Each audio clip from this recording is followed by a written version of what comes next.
అన్నటువంటి చక్కటి పాఠం అండి. ప్రార్థన చేసుకొని ప్రారంభం చేసుకుందాం.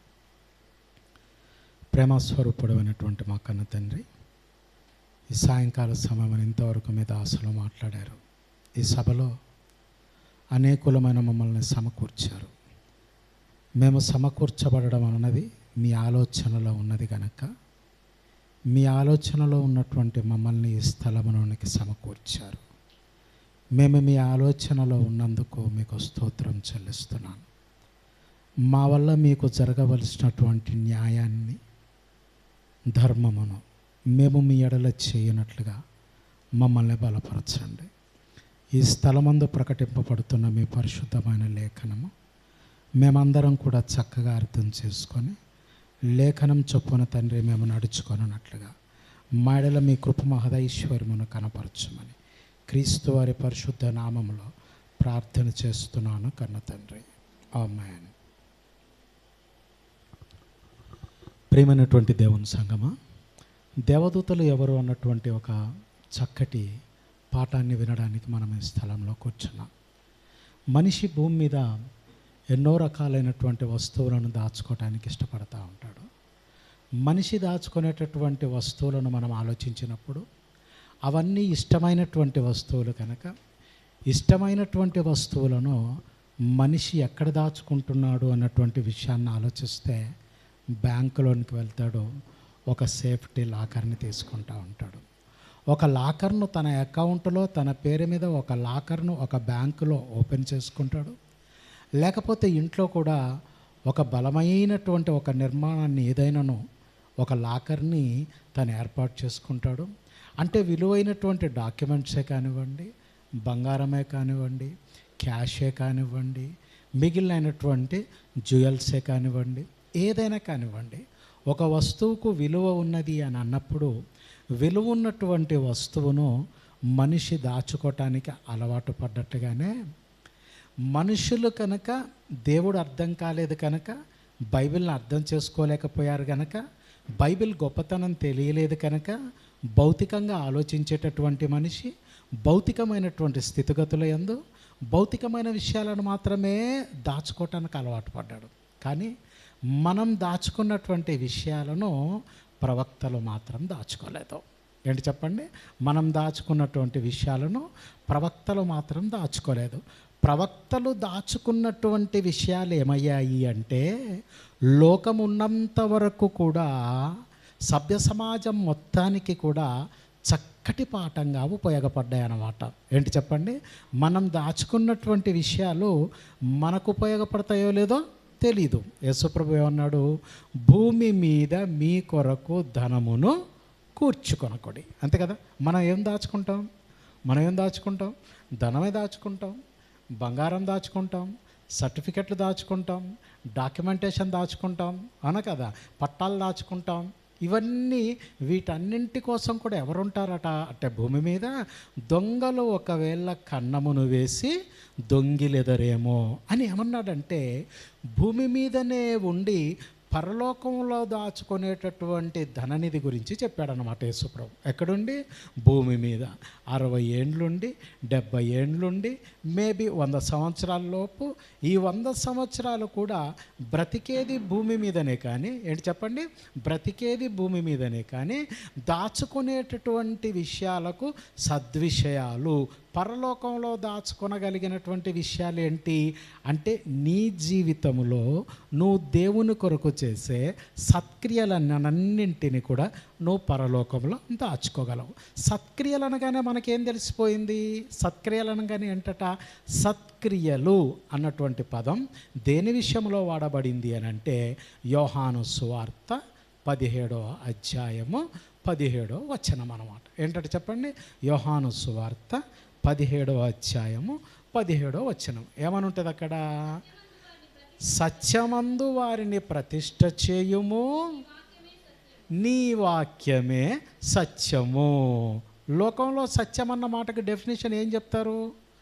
లోకంలో సత్యం అన్నటువంటి మాటకు డెఫినేషన్ ఏమని చెప్తారు? నిజం అంటారు. అబద్ధం కానిది అంటారు, అంతేనా? నిజం అంటారు, అబద్ధం కానిది అంటారు. కానీ బైబిల్ మాత్రం సత్యం అన్నటువంటి మాటకు డెఫినిషన్ ఏమని చెప్పింది అని అంటే, దేవుని వాక్యమే సత్యము. బాగుంది కదా? కాబట్టి యేసుప్రభు ఏమన్నాడు? నేను మార్గమును, నేను సత్యమును. సమూయేలు పుస్తకంలో ఏమనున్నది? యెహోవా మాట సత్యము. అంతే కదా? కదా? ఇప్పుడు యెహోవా మాట సత్యము. క్రైస్తవుడట భూమి మీద ఉండి పరలోకములో దాచుకునే విషయాలు ఏంటి అంటేనట సత్క్రియలు. ఏంటంటే చెప్పండి, సత్క్రియలు. అంటే నువ్వు ఇక్కడే ఉంటావు కానీ పరలోకం మొత్తం నువ్వు నీ పేరు మీద అక్కడ ఒక అకౌంట్ ఓపెన్ చేసుకొని, నిన్ను దేవుడు ఎప్పుడు జ్ఞాపకం చేసుకొని, నీ పైన దేవదూతలను కొంతమంది యొక్క పర్యవేక్షణలో నిన్నుంచి, అంతేనా? ఎవరు పర్యవేక్షణలో ఉన్నాం మనం? బల్యర్పణ చేత నాతో నిబంధన చేసుకొనిన నా జనులను నా యొద్దకు సమకూర్చుడని. కంటిన్యూషన్ ఎవరైనా చెప్పండి చూద్దాం. పైన ఆకాశమును క్రింద భూమిని నేను పిలుచుచున్నాను. దేవుడు ఎవరిని పిలుస్తున్నాడట? ఏది నువ్వు పిలువు చూద్దాం, భూమిని వస్తుందేమో. నువ్వు భూమిని, ఏ భూమి రాని నువ్వను, వస్తుందేమో. ఏ ఆకాశం రాని నువ్వను, వస్తుందేమో. కానీ దేవుడు మాత్రం నువ్వేంటో చెప్పటానికి దేవుడు వేటిని రెడీ చేసుకున్నాడట? మనిషి ఎక్కడ బ్రతికినా, ఎక్కడ బ్రతకాలంటే కాళ్ళ కింద ఉన్న భూమి మీద బ్రతకాలి, నెత్తి మీద ఉన్నటువంటి ఆకాశం కిందనే బ్రతకాలి. అవునా? మనిషి ఏం చేసినా ఎక్కడ చేయాలి? భూమి మీదనే చేయాలి, నెత్తి మీద ఉన్నటువంటి ఆకాశం కిందనే చేయాలి. ఇప్పుడు నీ గురించి దేవుడు వేటిని పెట్టుకున్నాడట సాక్ష్యంగా? తన కొడుకును బలిచ్చి ఆ బలి చేత నిబంధన చేసుకున్న జనులను కదా నా యొద్దకు సమకూర్చుడని. దేవుడు ఎవరనట? భూమి. బాగా ఆలోచించాలి.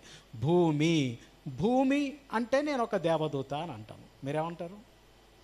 భూమి అని అంటే నేనేమంటాను? భూమి అంటే దేవదూత అని అంటాను. ఆకాశము అంటే ఏమంటాను నేను?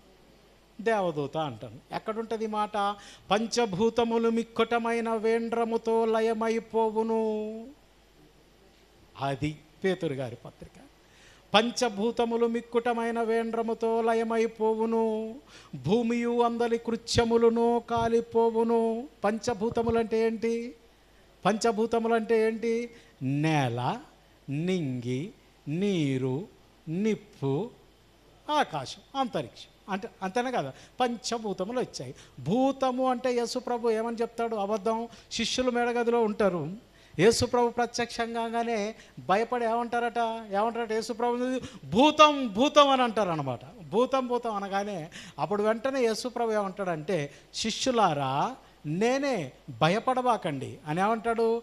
నాకున్నట్టు ఎముకలును మాంసమును భూతమునకు ఉండవు. భూతము అన్న మాట మీద కింద ఫుట్ నోట్లో ఏమని అర్థమిస్తాడంటే ఆత్మ అనిస్తాడనమాట.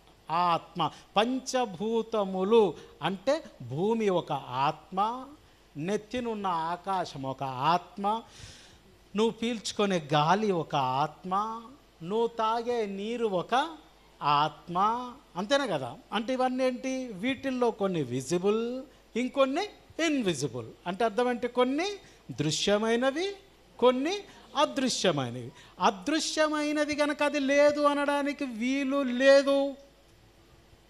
కనపడలేదు గనక లేదు అనడానికి వీలు లేదు.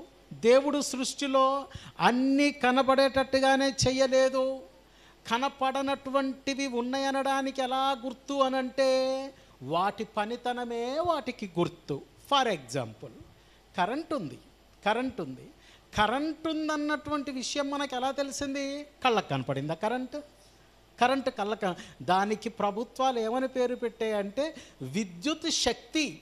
ఏమన్నారు? శక్తే కదా. శక్తిమాన్ అని టీవీలో సీరియల్ వచ్చినట్టు కనపడుతుంది అనుకుంటున్నావా? శక్తిమాన్ అన్నట్టు నీకు కనపడదు. అది విద్యుత్ శక్తి.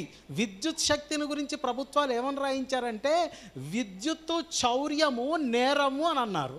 విద్యుత్ అంటే కరెంటు దొంగిలించటము నేరము, విద్యుత్ శక్తి అన్నారు.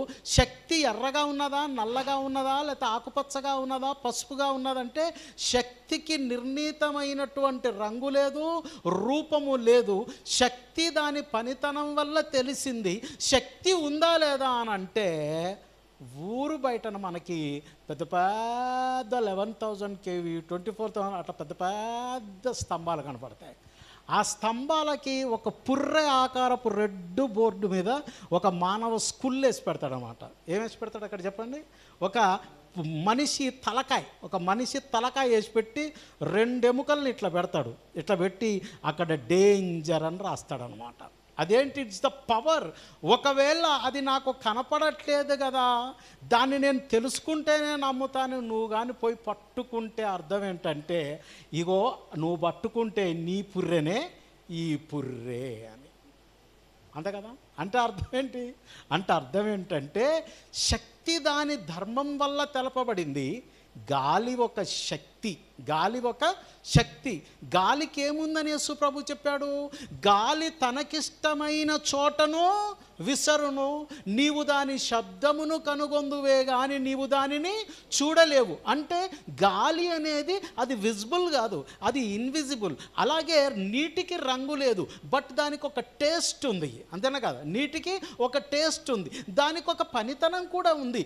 నీరు ఒక దేవదూత ఒక పనిగా నీ భౌతికమైన ఉపయోగాల కొరకు ఉపయోగపడుతున్నప్పుడు గాలి కూడా నీ భౌతికమైనటువంటి అవసరాలను తీర్చి నిన్ను భూమి మీద బ్రతికింప చేయటానికి నీకు ఊపిరినిచ్చి నీ ఊపిరి ఆడడానికి దేవుడు ఈ సమాజంలో ప్రాణవాయువును పెట్టి నీ కాపురం కోసం నీ కాళ్ళ కింద పరమాత్ముడైనటువంటి దేవుడు ఒక భూమిని పెట్టి ఆ భూమి నీ ఆకలిని తీర్చేటట్టుగా సదుపాయములనన్నింటినీ భూమికి చేసి ఆ భూమి మీద దేవుడు పరమాత్ముడైన తండ్రి వర్షాన్ని కురిపించి ఆ భూమి మీద వర్షం పడటానికి దేవుడు సముద్రాలను మరిగించి సముద్రాలు మరగడానికి ఆయన నిత్యము కూడా ఆకాశంలో సూర్యుని పెట్టి ఆ సూర్య రశ్మికి ఉన్నటువంటి వేడి చేత సముద్రాన్ని వేడి చేపించి సముద్రపు నీటిని ఆయన ఆవిరి చేయించి ఆవిరైనటువంటి ఆవిరిని ఆయన స్టీమ్ని మొత్తాన్ని కూడా మేఘావృతం చేయించి ఆ మేఘాలను తండ్రి మెరుపుల చేత ఉరుముల చేత పిండి ఆయన పట్టుకొచ్చి నీ వాకిటిలో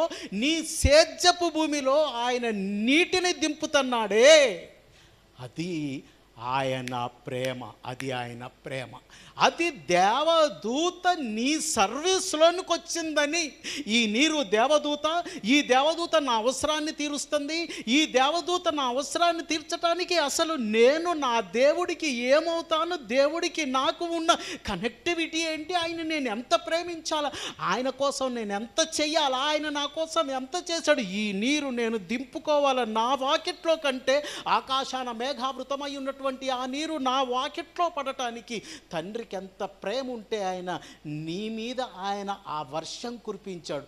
ఎప్పుడన్నా నువ్వు ఆలోచించావా? ఎప్పుడన్నా ప్లీజ్ ఒక్కసారి చెప్పు, జస్ట్ ఎప్పుడన్నా నువ్వు ఆలోచించావా? ఆలోచించలా. వెనక నుంచి కొన్ని నీళ్ళు అలా పోస్తే వెంటనే మనకి ఎక్కడికి తిరుగుతాం మనం? వెనక నుంచి ఎవరైనా కొన్ని నీళ్ళు ఇలా పోసారనుకో ఎక్కడికి తిరుగుతాం మనం? వెనక్కి తిరిగి ఎవడరా అంటాం.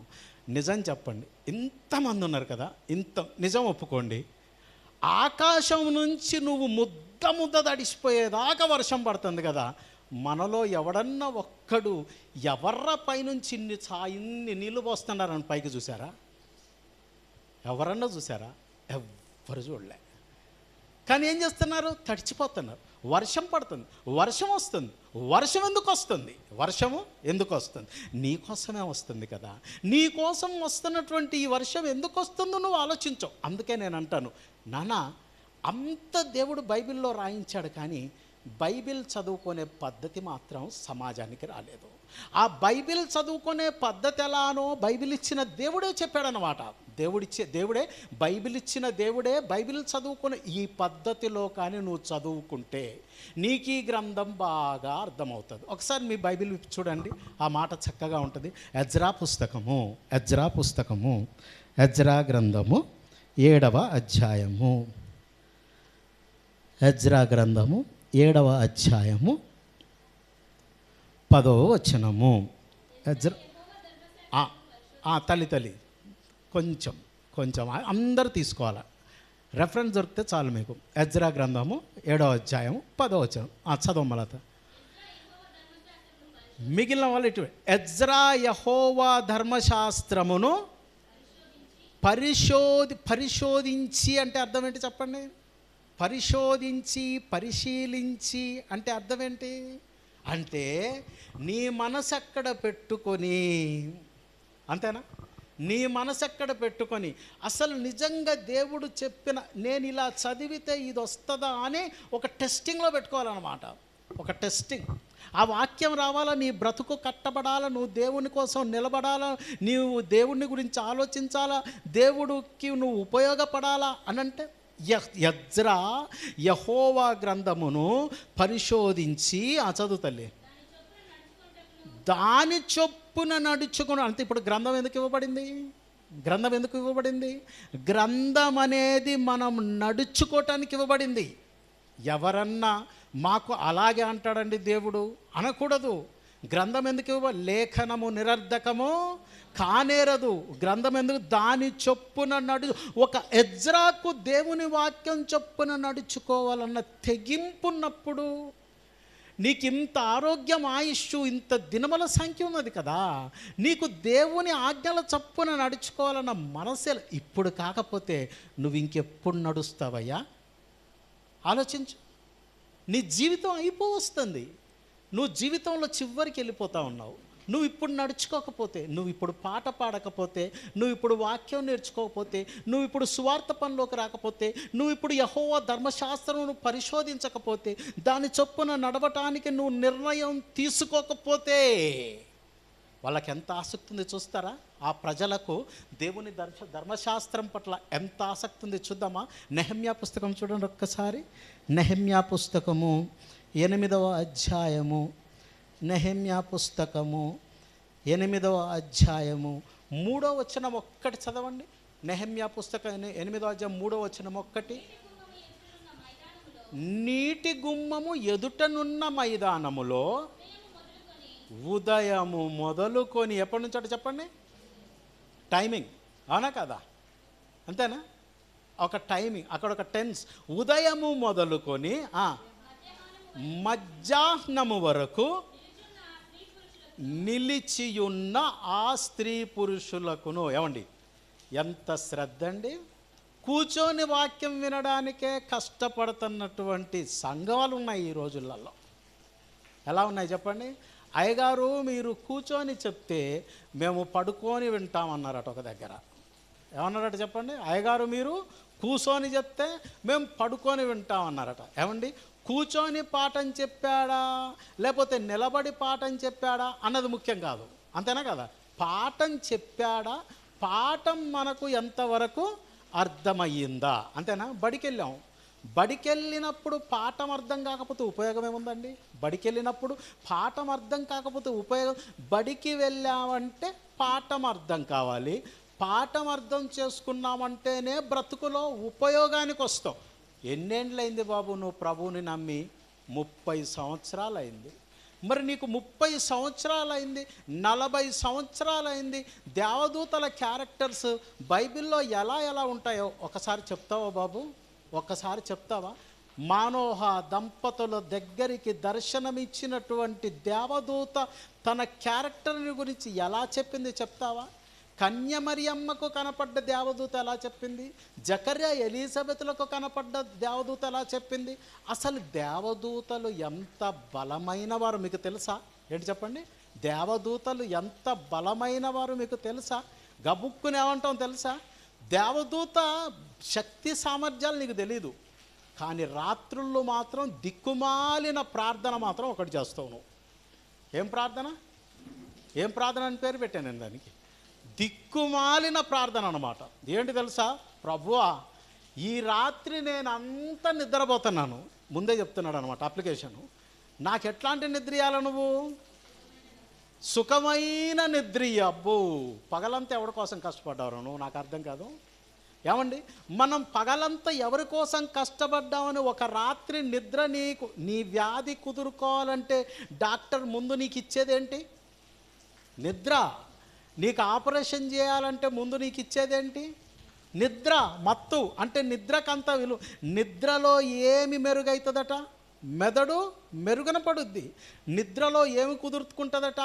ఆరోగ్యం అంతా కుదురుకుంటుంది. డాక్టర్ గారి దగ్గర ఇవ్వగానే ముందు ఏమడుగుతాడట? నిద్ర వస్తుందా అని అడుగుతాడా లేదా? అంటే నిద్రతోనే ఏమైపోతుంది? హ్యూమన్ బాడీ పార్ట్స్కు సంబంధించిన మెకానిజం అంతా కూడా నిద్రతోనే సెట్ అయిపోతుంది. ఇంత విలువైన ఈ నిద్రకు నువ్వు యేసు ప్రభువుని ఎవరిని కాపలా పెట్టమని అడుగుతావు? ప్రభువా, ఈ రాత్రంతా చూడండి ప్రార్థనలు ఎలా ఉంటాయో. నా తల వైపున ఒక దేవదూత, ఇంకా అబ్బో, నా తల వైపున ఒక దేవదూత, నా కాళ్ళ వైపున ఒక దేవదూత. ఇక ఇంకొకళ్ళ ప్రార్థన ఉంటుంది. వాళ్ళది ఎలా ఉంటుంది? నా మంచం చుట్టూ నీ దేవదూతలను కంచెగా పెట్టాయి. అబ్బో, ఎలీషాకి పెట్టాడంటే అర్థం ఉందండి. ఎలీషాకు పెట్టాడంటే అర్థం ఉంది. ఎందుకు? ఎలీషా ఏం చేస్తున్నాడు? రాజు చంపుతాడని తెలిసి కూడా తెగించి దేవుని కోసమే ఉన్నాడు. చస్తావురాను, నేను చావాలంటే అది రాజు చేతుల్లో లేదు. ఎవరి చేతుల్లో ఉందన్నాడు యేసు ప్రభు. ఏమన్నాడు? నన్ను చంపుటకును నన్ను బ్రతికించుటకును నాన్న పిలాతు పైనుండి నీకు అధికారం ఇవ్వబడితేనే తప్ప నా మీద ఈగ వాలదురు రేయ్ అనడా లేదా? ఈగ వాలదురు రేయ్ అనడా లేదా? అంటే దాని అర్థం ఏంటి? అంటే ఇప్పుడు రాత్రులంతా కూడా నీ మంచం చుట్టూ దేవదూతను కంచగా పెట్టేయమన్నావు. ఒక్క సెక్యూరిటీకి జీతం ఎంత నెలకి? అదిగో చూసారా, ఒక సెక్యూరిటీకి జీతం ఒక నెలకు 15,000 అనుకుంటే అంతేనా? ఏం చెప్పండి? ఒక సెక్యూరిటీకి జీతం ఒక నెలకు 15,000 అనుకుంటే ఒక్క రోజుకు ఆయనకు పడ్డ జీతం ఎంత అంటే 500 రూపాయలు పడింది. 500 రూపాయలు. నువ్వేం చేసావు తెలుసా? దేవుణ్ణి కంచెగా పెట్టేసుకోమన్నావు. ఎలాగన్నాడు? దేవుణ్ణి కంచెగా, తల వైపునొకళ్ళు కాళ్ళ వైపునొకళ్ళు. అంటే ఇద్దరు దేవదూతలకు తెల్లరగా నువ్వు ఎంత ఇయ్యాలా? 1000 ఇయ్యాలి. మరి మంచం చుట్టూ అంటే పోనీ ఈయన చుట్టేనా అంటే కాదు, ఈయన కుటుంబం చుట్టూ పెట్టాలట. ఏం పెట్టాలట? ఈయన కుటుంబం చుట్టూ పెట్టాలట. అసలు దేవదూత ఎంత బల పరాక్రమములు కలిగిన వాళ్ళు మీకు తెలుసా? దేవదూతలు ఎంత బల పరాక్రమములు కలిగిన వాళ్ళు మీకు తెలుసా? దేవదూతల పాఠం. ఆ దేవదూతలకి మనకి దేవుడికి ఉన్న సంబంధం ఏంటి? మనం గొప్పోళ్ళమా? దేవదూతలు గొప్పయా? లేకపోతే దేవదూతలకు దేవుడు ఎక్కువ బలపరాక్రమాలను ఇచ్చాడా? మానవులను ఎలా చేశాడు? యేసు ప్రభు గొప్పవాడా? దేవదూతలు గొప్పవాళ్ళ? ఇవేవి తెలియకుండా ఉంటే ఎట్లా?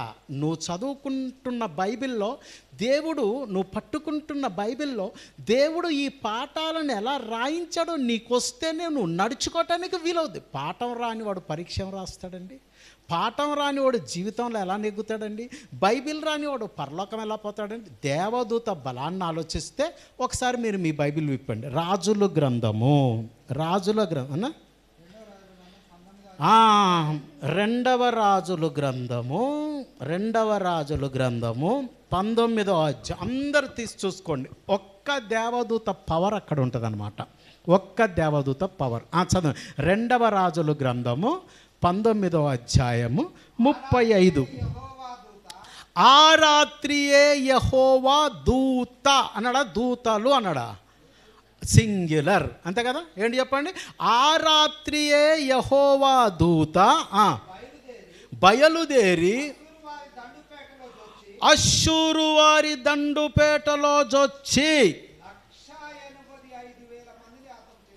ఒక్క రాత్రి ఒక్క దేవదూత 1,85,000 మందిని చంపేసిందట. మైండ్ బ్లాక్ అయిపోతుంది కదా? ఏంటి? ఒక్క దేవదూత ఎంతమందిని చంపిందట ఒక్క రాత్రిలో? ఒక్క రాత్రిలో దేవదూత 1,85,000 మందిని చంపేసిందట. అంటే దేవదూత శక్తి ఇప్పుడు ఎలా ఉంటుంది? అంత శక్తి కలిగిన దేవదూతను పట్టుకొచ్చి ధర్మశాస్త్రం వినబడకుండా చెవి మూసుకొని ప్రార్థన చేసే వాళ్ళ ప్రార్థన ఎలా ఉంటుందంటే, ఆ దేవదూత పవర్ తెలియక, దేవదూతలను దేవుడు ఎందుకు నియమించాడో తెలియక, ఆ దేవదూతను పట్టుకొచ్చి నువ్వు తల దగ్గర కాళ్ళ దగ్గర మంచం చుట్టూ పెట్టుకుంటాను అంటావు. అశ్షూరు వారి దండుపేటలో ఒక్క రాత్రిలో ఇంత పెద్ద యుద్ధం చేసిన దేవదూత ఇప్పుడు నీ ప్రార్థన విని నివ్వెరపోద్దనమాట. వీడికి నేనేంటో తెలియక వీడు నన్ను ఈ రాత్రి కాపాడమంటున్నాడు. అసలు వీడిని నేను ఎందుకు కాపాడాలి? వీడు ఎవరి కోసం పనిచేస్తున్నాడు? వీడు ఎవరి కోసం పుట్టాడో వీడికి తెలుసా? వీడు ఎందుకు బతుకుతున్నాడో వీడికి తెలుసా? వీడి బతుకు ఎంత విలువైందో వీడికి తెలుసా? వీడి బ్రతుక్కు ఇన్ని సంవత్సరాలు ఉండాలని నేను ఎందుకు కొలిచి ఇచ్చానో తెలుసా? వీళ్ళకి ఎందుకు వృద్ధాప్యం వస్తుంది తెలుసా? ఆస్తి ఉన్నా, చదువు ఉన్నా, ఉద్యోగం ఉన్నా, భార్య ఉన్నా, సకల సంపదలున్నా మనిషికి వృద్ధాప్యం అనేది ఎందుకు వస్తుందో ఎప్పుడన్నా ఆలోచించారా? ఈ వృద్ధాప్యం ఎక్కడికి ఎందుకు నడిపిస్తుందో తెలుసా? ఏమీ తెలీదు. ఎందుకు పుట్టారో తెలియదు, ఎందుకు బ్రతుకుతున్నారో తెలియదు, ఎందుకు చస్తున్నారో తెలియదు, చచ్చి ఎక్కడికి పోతారో తెలియదు, ఏమీ తెలీదు. కానీ ఏమంటారు తెలుసా? ఎవరి కోసం బ్రతుకు కాలంలో పని చేశారో కూడా తెలియదు. బ్రతుకు కాలంలో ఏం పని చేశారో కూడా అన్నీ సొంత పనులు. ఉద్యోగం నీకోసం, కష్టం నీకోసం, సంపాదన నీకోసమే, సుఖపడటం నీకోసమే, ఐశ్వర్యం నీకోసమే. సంపాదించిందంతా ఇక్కడే పెట్టేస్తాం, ఒట్టి చేతులతోనే మళ్ళా తిరుగు ప్రయాణంలోనికి వెళ్ళిపోతాం. అంటే ఎలా దేవుడి దగ్గరికి వెళ్ళాలి? అసలు మనకి దేవదూతలకి ఈ కనెక్షన్ ఏంటి? వాళ్ళకి, మనకి, దేవదూతలకి, దేవుడికి, యేసు ప్రభు వారికి, అంతేనా కదా? ఏంటి? యేసు ప్రభు వారికి ఈ మధ్యన ఉన్నటువంటి బాంధవ్యాలు ఏంటి? దేవదూతల శక్తి ఏంటి అంటే ఇప్పుడు మీరు చెప్పేస్తారు ఎవ్వరికైనా, ఒరే బాబు దేవదూతలంటే సామాన్యమైనవి కావు, అంతేనా కదా? ఇంకా దేవదూతలు ఎలా మాట్లాడతాయి మీకు తెలుసా? ఇంకా దేవదూతలు ఎలా మాట్లాడతాయి మీకు తెలుసా? ఒక్కసారి మీరు చూస్తే న్యాయాధిపతుల పుస్తకము 13వ అధ్యాయం, న్యాయాధిపతుల పుస్తకము 13వ అధ్యాయము 17వ వచనం. 13వ అధ్యాయము 17వ వచనం. 13వ అధ్యాయం 17వ వచనం అందరు తీసుకున్నారు కదా? ఇప్పుడు వినండి, చదువు తల్లి. ఈ మనోహ దంపతులు అంటున్నారు దేవదూతతో, నీవు మాకు సంసోను అని ఒక ఆయన్ని ఇస్తానంటున్నావు, సరే బాగుంది, ఫిలిస్తీయుల చేతులలో నుంచి ఇజ్రాయేలీలను రక్షించడానికి ఒక రక్షకుణ్ణి పుట్టించబోతున్నారు మీరు మా గర్భాన, ఒప్పుకున్నాం. కానీ విషయం ఏంటంటే మీరు చెప్పిన మాటలు నెరవేరు ఆ కాలమున, చదువు తల్లి, మేము నువ్వు మాకు చెప్పిన ఈ మాట గొడ్రాలనబడిన నేను ఒకవేళ కుమారుణ్ణి కానీ కంటే ఎంత గొప్ప సంగతి తెలుసా? కాబట్టి నీకు శాల్వా వేస్తా, దండ వేస్తా, వీలైతే కొంత సొమ్మిస్తా, నిన్ను సన్మానిస్తా. అంతే కదా? సన్మానం అంటే సాగిలపడి నమస్కరిస్తా, అంతేనా? నీ మాటలు నెరవేరునప్పుడు మేము నిన్ను సన్మానించుటకు, చదువుతల్లి, నీ పేరేంటి? ఏంటట? నీ పేరేంటి? యెహోవా దూతను. నీ పేరేంటి అని యెహోవా దూతను అనగా, యెహోవా దూత నీవేళ నా పేరు అడుగుచున్నావు, అది చెప్పశక్యము కానిది. ఏమన్నారు చెప్పండి? అది చెప్పశక్యము కానిది. అంటే దేవదూతలు తమ పేర్లను దేవుడు చెప్పమంటేనే చెప్పాలా తప్ప దేవుడు చెప్పమనకుండా. ఇక్కడ దేవదూత అంటుంది, అయ్యా నువ్వెందుకు, ఇగో మీరు ఆలుమగలు ఇద్దరు కూడా నా పేరేంటన్న విషయం మీకెందుకు? మీ కడుపున ఇశ్రాయేలీల కొరకు కొడుకు పుడుతున్నాడు, ఆ మాటలు ఆ కాలమందు నెరవేరును. ఇంత మట్టికే నీకు నాకు సంబంధం బిరాంటక నుంచి అదృశ్యమైపోయింది. అంటే దేవదూతలు మనుషులకు తమ పేర్లను చెప్పటానికి ఇష్టపడటం లేదు.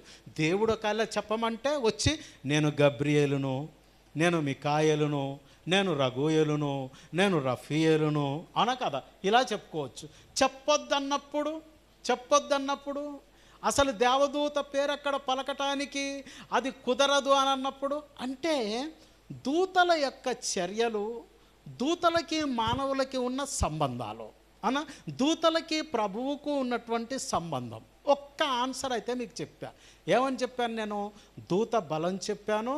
ఆ తర్వాత ఈ పంచభూతములు కూడా దేవదూతలే, ఈ సృష్టి అంతా కూడా దేవదూతలే. అంతేనా కదా? శాస్త్ర ప్రకారం అంటే సైన్స్ ప్రకారం, సైన్స్ ఈ సృష్టిని ఎలా విభజిస్తుందంటే సజీవులు నిర్జీవులు అని విభజిస్తుంది. ఏమంటుంది? సజీవులు నిర్జీవులు అని అంటుంది. అసలు సృష్టి ఎలా పుట్టింది? సృష్టి ఎలా పుట్టింది?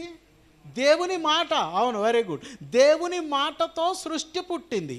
దేవుని మాటతో పుట్టిన సృష్టిలో నిర్జీవమైంది ఉంటుందా? నిర్జీవమైంది ఉంటుందా? ఉండదు. అంటే సృష్టి మొత్తము కూడా సజీవులే. సృష్టి మొత్తానికి కూడా ఏమున్నది అని అంటే జీవమే ఉన్నది. కాబట్టి యేసుప్రభు ఏమంటాడంటే, ఈ పిల్లలు కానీ మౌనంగా ఉంటే ఈ రాళ్ళు కేకలు వేయును అన్నాడా లేదా? అంటే అర్థం ఏంటి? సృష్టికి దేవుడు అనుకున్నప్పుడు స్వరమియ్యగలడు గనకనే చెప్పండి, గాడిది ఒరేయ్ యాడికి పోతున్నావురా, ఇశ్రాయేలీల్ని శపించడానికి పోతున్నావా?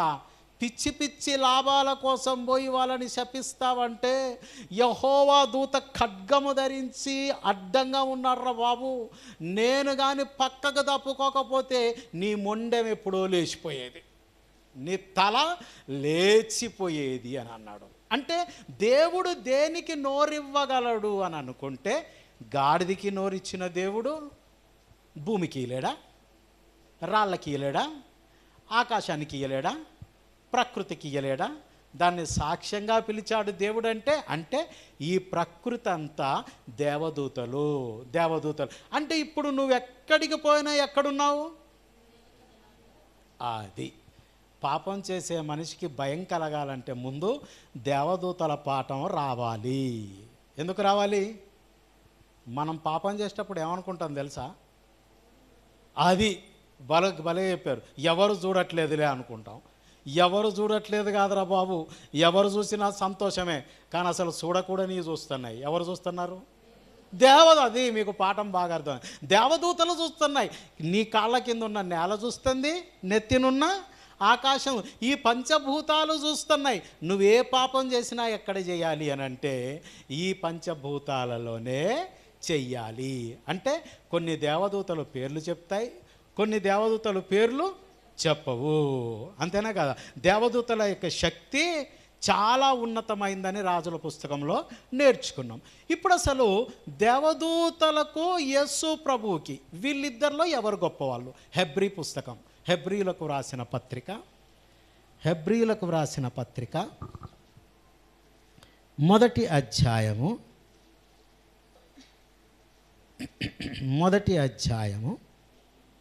4వ వచనము. హెబ్రీలకు వ్రాసిన పత్రిక 1వ అధ్యాయము 4వ వచనము. చదవాలి స్పీడ్గా. ఏమండి ఇటు వినాలి, అందరు ఇటు వినండి. యేసు ప్రభు గొప్పతనాన్ని గురించి అపోస్తలుడైన పౌలు గారు రాస్తున్నాడు. అక్కడ అదరగొడతాడనమాట. యేసుప్రభు గురించి ఎలా చెప్తున్నాడు చూడండి పౌలు గారు. యేసుక్రీస్తు వారు దేవుని యొక్క మహత్యమును, చదవండి, ఆయన తత్వము యొక్క మూర్తిమంతమునై ఉండి తన మహత్తు కలిగిన మాట చేత సమస్తమును నిర్వహించుచు పాపముల విషయములో శుద్ధీకరణం యేసుక్రీస్తు వారే చేసి, అది అండర్లైన్ చేసుకోండి, దేవదూతల కంటే ఎంత శ్రేష్టమైన నామమును పొందెను. ఆన్సర్ వచ్చేసింది, వారికంటే అంత శ్రేష్ఠుడై. అంటే ఇప్పుడు యేసుప్రభు వారు దేవదూతల కంటే శ్రేష్ఠుడా తక్కువడా? శ్రేష్ఠుడు. ఎవరైనా దేవదూతలు గొప్పనా లేకపోతే యేసు ప్రభు గొప్పనా అని మీకు ఇంకో వాక్యాన్ని చూపిస్తారన్నమాట సమాజంలో. ఏంటి? మీకు ఇంకో వాక్యం, ఆ వాక్యం కూడా చూపిస్తాను. అదే హెబ్రీ పత్రిక 2వ అధ్యాయము, హెబ్రీయులకు రాసిన పత్రిక 2వ అధ్యాయము 2వ అధ్యాయము 9వ వచనము చదవండి. దేవుని కృప వలన ఆయన ప్రతి మనుష్యుని కొరకు మరణము అనుభవించున్నట్లు దూతల కంటే కొంచెము తక్కువ వాడిగా చేయబడిన యేసు మరణము పొందినందున ఇప్పుడు మైకుల ముందు నిలబడతారు, చేతులు 2 ఇలా పెట్టుకుంటారు. ఎవరో మీకు అర్థమైపోవాలి. చేతులు 2 ఇలా పెట్టుకొని ఇప్పుడు ఏమంటారంటే, పరిశుద్ధ గ్రంథమైన బైబిల్ చెప్తుంది ప్రియులారా, యేసుక్రీస్తు వారు దేవదూతల కంటే తక్కువ వారని దేవుడే రాయించాడు అని అంటాడు అన్నమాట. ఈ బైబిల్ చదవని క్రైస్తవ్యం ఏ శుద్ధి కదా. ఎక్కడ అంటే 2:9, ఎక్కడ అంటే 2:9. ఓరి పనికి వాళ్ళ పరిస్థితులలో ఉన్నవారలారా, 1:4లో ఆయన దేవదూతల కంటే శ్రేష్ఠుడై వారికంటే అంత అధికుడై, మరి 2:9లో దేవదూతల కంటే తక్కువ వాడై. What is the slice difference? ఈ కొంచెం తేడా ఏంటి అంటే, 1:4లో చెప్పబడ్డప్పుడు ఆయన గొప్పతనాన్ని చెప్పింది, 2:9లో చెప్పబడ్డప్పుడు శరీరముతో పాపము నిమిత్తమై ప్రాయశ్చిత్తం ఇచ్చేటప్పుడు దూతలు ఆత్మలుగా ఉన్నారు. ఈయన పాప శరీరాన్ని ధరించుకొని ఉన్నాడు కనుక, పాపాలు తీసేయటానికి వచ్చాడు కనుక శరీరంలో ఉన్నందుకు తక్కువ వాడు. బికాజ్ ఆఫ్ ఆయన అంటాడు, ఆ పిల్లలు రక్త మాంసముల యందు పాలివారై ఉన్నారు గనక పాపములను తీసివేయడానికి వచ్చిన యేసుక్రీస్తు వారు కూడా ఆ పిల్లల నిమిత్తమై రక్త మాంసముల యందు పాలివాడు కావలసి వచ్చను. పాపానికి ప్రాయశ్చిత్తం చేయాల్సి వచ్చిన ఆ తత్వమేమో దేవదూతల కంటే తక్కువ.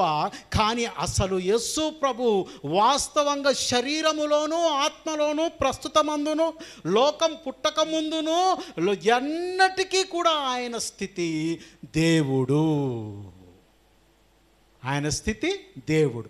మళ్ళీ చదువుకోండి, మిమ్మల్ని ఎవరైనా అడుగుతారు. హెబ్రీలకు రాసిన పత్రిక 1వ అధ్యాయము 4వ వచనం మళ్ళీ చదువుకోండి. అక్కడ మళ్ళీ చదువుకోండి. దేవుని మహిమ యొక్క తేజస్సును, మీరు నోట్స్లు రాసుకోవాలన్నమాట. యేసుక్రీస్తు వారు దేవుని మహిమ యొక్క తేజస్సును, యేసుక్రీస్తు వారు దేవుని తత్వము యొక్క మూర్తిమంతమును, ఇంకా యేసుక్రీస్తు వారే తన మహత్తు కలిగిన మాట చేత సమస్తమును నిర్వహించి, అంటే కలిగి ఉన్నదేదియు యేసు ప్రభు లేకుండా కలగలేదు. ప్రపంచములు దేవుని వాక్యము వలన నిర్మాణమైనవనియు, వాక్యమనగా శరీరధారి అయి వచ్చిన యేసుక్రీస్తు వారే. అంటే ఇంకా చదవండి.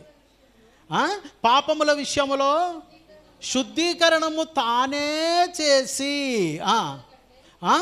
దేవదూతల కంటే ఎంత శ్రేష్టమైన నామమును పొందానో వారికంటే అంత శ్రేష్ఠుడై, వాళ్ళ దేవదూతల కంటే శ్రేష్టమైన నామము, దేవదూతల కంటే అంత శ్రేష్టమైన వాడు. 2:9 ఇప్పుడు చదవండి. 2:9 ఇప్పుడు చదవండి, మీకు అర్థం కావాలి. 2:9 చదవండి. ఇప్పుడు గట్టిగా చదవాలి. ఎవరన్నా లత చదవమ్మా. దేవుని కృప వలన ఆయన ప్రతి మనుష్యుని కొరకు, నీ కొరకు, నా ఇక్కడ ఉన్న వాళ్ళం అందరం చెప్పండి, ఇక్కడ ఉన్న ఆయన ప్రతి మనుష్యుని కొరకు, Jesus died for me on the cross.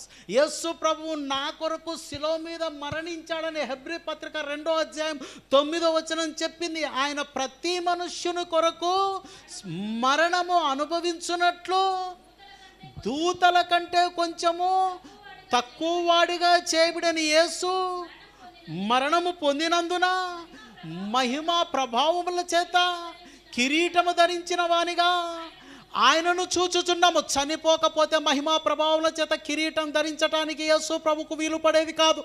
ఆ తర్వాత భూమి మీద ఏ మనిషికి కూడా పునరుత్థానం అనే దినం అనేది అసలు ఉండేది కానే కాదు. పునరుత్థానం అనే దినం ఉన్నదంటే, ప్రభువులో నిరీక్షణ పెట్టుకున్నామంటే, ప్రభువుని నమ్ముకొని పునరుత్థానపు దినము కొరకు చూస్తున్నామంటే, యేసు ప్రభు అలా ఒక్కసారి పూర్తిగా తక్కువైపోయాడు అనమాట. ఎలా తక్కువైపోయాడట? నీ పాపమంతా పట్టుకుపోయి ఆయన మీద వేసినప్పుడు ఏమనన్నాడు పౌలు గారు కొరింథీ సంఘానికి రాస్తూ, ఏలయనగా మనమాయన యందు దేవుని నీతి అగునట్లు పాపమెరుగని ఆయనను దేవుడు మన కోసము పాపముగా, అది పాపమెరుగని ఆయనను దేవుడు మన కోసము పాపముగా చేశానంటే, ఇప్పుడు పాపం అంటే మరి దేవదూత కంటే తక్కువనే కదా. దేవదూతలకు ఏం లేదు, పాపం చేయడానికి శరీరము లేదు. శరీరం లేని దేవదూతలు ఆత్మలుగా ఉండి పాపము చేసే భూమి మీదకి దయ్యాలు అయ్యి వచ్చాయి. మీకు ఆ పాఠం తెలుసు కదా. భూమి మీద ఉన్న దయ్యాలేంటి? ఒక ఆయన నన్ను అడిగాడు కదా, ఏమండి సృష్టి మొత్తానికి కర్త దేవుడే అయితే మరి దయ్యాలను ఎవడు పుట్టించాడు అన్నాడు. దయ్యాలను ఎవరు పుట్టించారు? దయ్యాలను దయ్యంగా దేవుడు పుట్టించలే, అంతే కదా. దయ్యాలను దేవదూతలనుగానే పుట్టించాడు. కానీ దేవదూతలు అతిశయించి పాపము చేసి దయ్యాలుగా మారిపోయాయి. అంటే ఇప్పుడు 1:4 దేవదూతల కంటే యేసు ప్రభు ఎక్కువ, 2:9 దేవదూతల కంటే కొంచెం తక్కువ. అంటే తక్కువ వాడు ఎందుకు అయ్యాడు అక్కడంటే పాపం మోస్తున్నాడు కనుక. మరి ఆ పాపం మోస్తున్న యేసు తక్కువ వాడా అంటే కాదు, పాపం ఉన్నందుకు ఆ వర్ణన. కానీ ఆ పాపం ఆయన మాత్రమే మోయగలడు. ఇప్పుడు నువ్వు ఆలోచించుకో ఒకసారి. అంటే దేవదూతలు యేసు ప్రభు కంటే గొప్పవైతే కావు. యేసు ప్రభువే సృష్టి మొత్తానికి ఆయనే తండ్రి తర్వాత ఆయనే. అందుకనే తండ్రి ఎక్కువనా యేసుప్రభు ఎక్కువనా అని కొంతమంది అంటారు. ఏమంటారు? తండ్రి ఎక్కువనా యేసుప్రభు. ఆ మాటకు సమాధానం యేసుప్రభు ఏమని చెప్తాడు తెలుసా? ఆ మాటకు సమాధానం యేసుప్రభు ఏమని చెప్తాడు తెలుసా? నన్ను పంపిన తండ్రి నాకంటే, అది నన్ను పంపిన తండ్రి నాకంటే గొప్పవాడు. నేను ఎక్కడ కూర్చుంటున్నాను అనుకుంటున్నారు? నా తండ్రి సింహాసనంలో కుడిపార్శ్వమందు నేనున్నాను. ఒక్క సీట్లో ఇద్దరు కూర్చుంటున్నారంటే ఎవరు ఎక్కువ ఎవరు తక్కువ? ఇద్దరు సమానమే. ఇద్దరు సమానమైన కూడా యేసు ప్రభు తగ్గింపు ఎలా ఉంది? నా తండ్రి నాకంటే గొప్పవాడు. ఈ సీక్వెన్స్ మీరు నేర్చుకోవాలి. తండ్రి, కుమారుడు, పరిశుద్ధాత్ముడు, ఆ తర్వాత కుమారులమైన మనమందరము, ఆ తర్వాత దేవదూతలు. ఇప్పుడు మనం ఎక్కువనా దేవదూతలు ఎక్కువనా? ఇప్పుడు మీకేమేమి అర్థమైంది? దేవదూత గొప్పోడు, దేవదూత పేరు చెప్పుకోవచ్చు చెప్పుకోకపోవచ్చు. దేవదూతలు యేసు ప్రభు కంటే తక్కువనే. దేవదూతలు మరి మనకంటే తక్కువనా ఎక్కువనా? దేవదూతలకు మనకు ఉన్న రిలేషన్ ఏంటి? అసలు అవి ఎవరి కోసం పనిచేయటానికి పుట్టాయి? హెబ్రీలకు వ్రాసిన పత్రిక, లాస్ట్ మాట, హెబ్రీలకు వ్రాసిన పత్రిక 1వ అధ్యాయము, రైట్ అన్న, 1వ అధ్యాయము 14వ వచనం. 1వ అధ్యాయము 14వ వచనం చదవండి. ఈ దేవదూతలందరూ కూడా రక్షణయను స్వాస్థ్యము పొందబోవు వారికి, పరిచారం అంటే సర్వీస్ ఇవ్వటానికి పంపబడిన, మన ఇంట్లో సర్వెంట్స్ ఎలా ఉంటారో మనకి సర్వీస్ ఇవ్వడానికి, రక్షణ పొందిన వారికి సర్వీస్ ఇవ్వడానికి పంపబడిన సేవకులైన ఆత్మలు కారా. అండర్లైన్ చేసుకోండి, గుర్తుపెట్టుకోండి. అంటే ఇప్పుడు దేవదూతలు ఎవరి సర్వీస్లోకి వచ్చాయి? వెరీ గుడ్, దేవదూతలు మన సర్వీస్లోకి వచ్చాయి. అంటే ఇప్పుడు దేవదూతను ఎందుకు పుట్టించాడు? మనకి సేవ చేయటానికి పుట్టించాడు, అంతేనా కదా? ఎందుకు చెప్పండి? మరి మనకు సేవ చేస్తున్నాయా లేవా? వీరందరూ రక్షణయను స్వాస్థ్యము పొందబోవారు. రక్షించబడ్డారు. ఎంతమంది రక్షించబడ్డారు? చేతులు లేపండి. ఎంతమంది బ్యాప్టిజం తీసుకున్నారు? చేతులు లేపండి. మీరందరూ మారు మనసు అంటే మీ అందరికీ దేవుడు ఎవరిని పెట్టాడు? అది ఇట్లా నేర్చుకోవాలి పుస్తకం. మీ అందరికీ దేవదూతల్ని దేవుడు పెడితే సర్వీస్ ఇయటానికి మళ్ళీ రాత్రి కాళ్ళకాడ ఒకళ్ళని తలకాళ్ళలో ఒకరిని పెట్టమంటావు ఏంటి? 24/7 నీ కోసం ఎవరున్నారు? అది 24/7 నీకు ఎయిర్టెల్, జియో ఉన్నట్టు వాటికంటే ఎక్కువ ఉంటుంది అనమాట. వాటి ప్రకటనలు ఎలా ఉంటాయో తెలుసా? ఎయిర్టెల్ ఏంటట, ఎక్కడ పోతుందట? Wherever you go our network follows you అంటాడు. ఏంటట? ఏంటమ్మా? Wherever you go our network follows you అంటాడు. వాడిది ఉంటుంది లేదు, ఎన్నో చోట్ల సిగ్నల్ అనేది ఉండదు. జియో ఎన్నో చోట్ల సిగ్నల్ ఉండదు. ఏ నెట్వర్క్ అయినా ఎక్కడా సిగ్నల్ ఉండదు అన్ని చోట్ల. కానీ దేవుడి నెట్వర్క్ ఎక్కడ ఉంటుంది?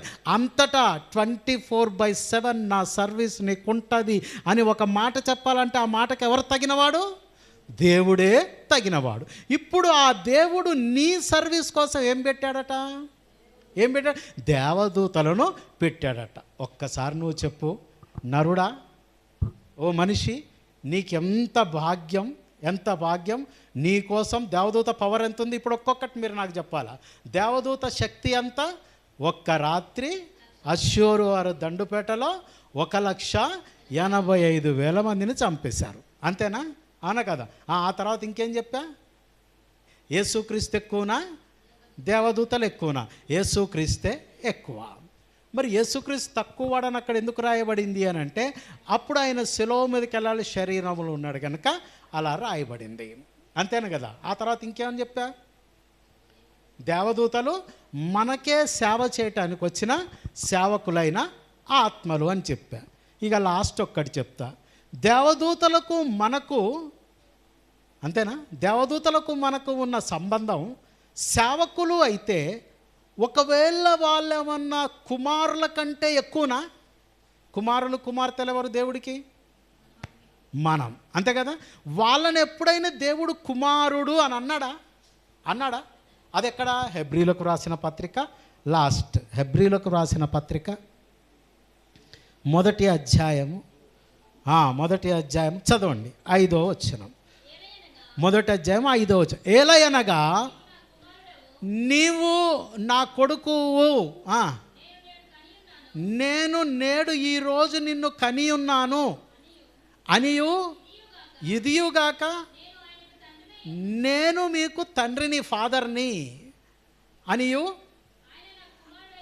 ఆయన నాకు కుమారుడై ఉండును అనియు, ఆ దూతలతో, వేటితోని?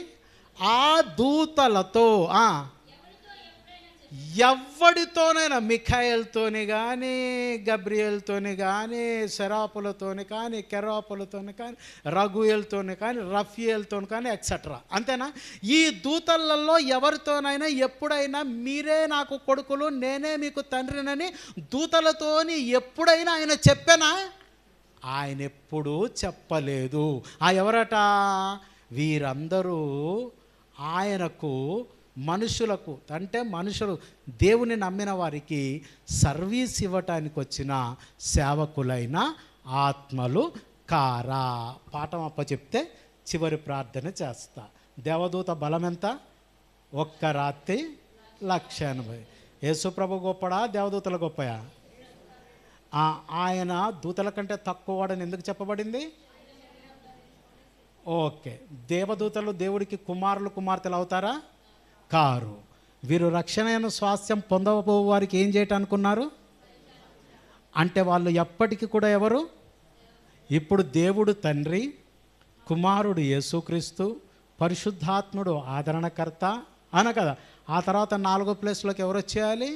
కుమారులు మనము. ఆ తర్వాత లాస్ట్ ప్లేస్కి ఎవడు పోవాలి? దేవదూతలు పోవాలి. వీళ్ళట మనకున్న చక్కటి పని కోసం ఎలా చూస్తారట తెలుసా? ఎలా చూస్తారట? అది చెప్పుకొని ప్రార్థన చేసుకుందాం. పేతురు గారు వ్రాసిన మొదటి పత్రిక, మొదటి అధ్యాయము చదవండి అన్న. మొదటి అధ్యాయము ఎన్నో వచనం అంటే 12వ వచనము చదువుతలే. 12వ వచనం. పరలోకము నుండి పంపబడిన పరిశుద్ధాత్మ వలన మీకు సువార్త ప్రకటించిన వారి ద్వారా మీకిప్పుడు తెలుపబడిన ఈ సంగతుల విషయమై ఆ సువార్తను సమకూర్చిన వాళ్ళు వాళ్ళ కోసమే కాదు, కానీ మీ కొరకే తాము పరిచర్య చేసురన్న సంగతిని వారికి ఇప్పుడు బయలుపరచబడింది. అది పట్టుకోండి. దేవదూతలు మీరు చేసే పనులను, ఈ దేవుని పరిచర్యను తొంగి చూడకూర్చున్నారంటే అర్థం ఏంటి? భూమి మీద దేవుని కొడుకులు, దేవుని కూతుర్లు ఉన్నారు, వాళ్ళు దేవుని సేవ ఎరగదీస్తున్నారు. అంతేనన్నా? ఏంటి? భూమి మీద ఉన్న దేవుని కొడుకులు, దేవుని కూతుర్లు ఉన్నారు, వాళ్ళు దేవుని సేవ ఎరగదీస్తున్నారు. మాకు లేదే ఈ భాగ్యం. ఎవరికి లేదట? ఆ దేవదూతలకు లేని భాగ్యం ఇప్పుడు ఎవరికి ఉంది? మరి ఇప్పుడు నువ్వు ఇది వదులుకుంటావా? ఈ భాగ్యం నువ్వు వదులుకుంటావా? ఈ అదృష్టం నువ్వు వదులుకుంటావా? ఈ ధన్యతను ఏమన్నా వదిలిపెట్టు.